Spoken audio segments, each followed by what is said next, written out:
My personal experience is a sense of frustration when I feel like I have surrendered and created space for a man to step up into his masculine.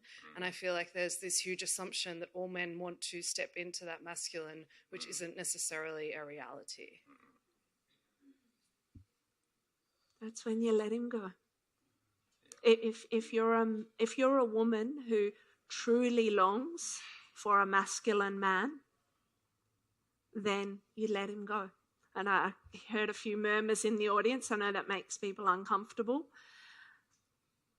For me, if I'm desiring a masculine man and I'm desiring a man to step into that space, I can't control him to do it because that won't work for me or for him.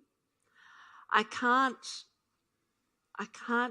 do anything to make him change.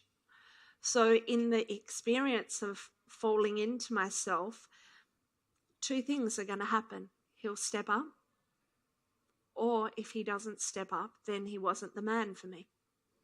And so this might be what you need to get comfortable with, is if you're waiting for somebody to step into that masculine space and they're not stepping into it, then they're not the man for you.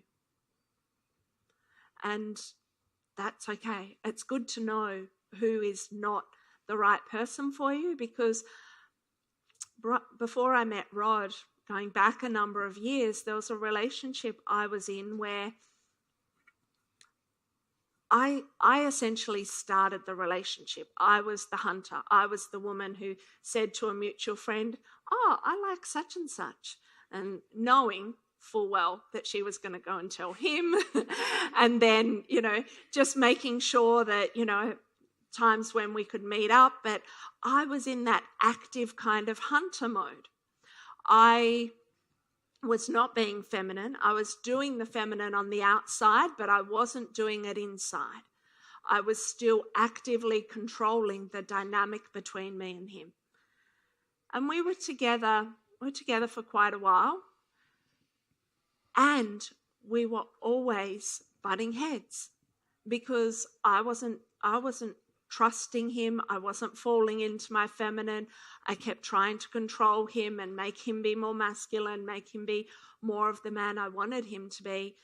And the big lesson that relationship taught me was that if I go into hunter mode, if I go into being that woman, then the man I end up with will be a man who's not strong enough or capable to hold me. Whereas when I'm here, rested in myself, the man who shows up is one who is strong enough and capable of holding me. Do you have any further? Yep. Are you in that relationship now? Okay, you're not. One thing I'd like to add, if you find yourself in that position, the thing to offer that man would be what you're feeling. And what you're feeling is... I do that a lot. Not the anger, not the pissed off, the pain of not being met. Like, I can feel it looking at you. I can feel it. I can see it in your face. There's a hurt that sits in there when that man doesn't show up.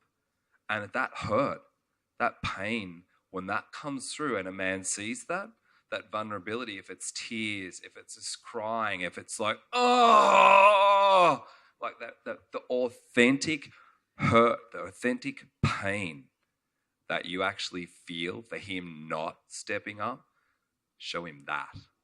He'll either run for the hills or he'll step up. But it needs to be the authentic expression of the hurt and the pain that's hurting your heart, that's breaking you in that moment. That would be my suggestion. Thank you.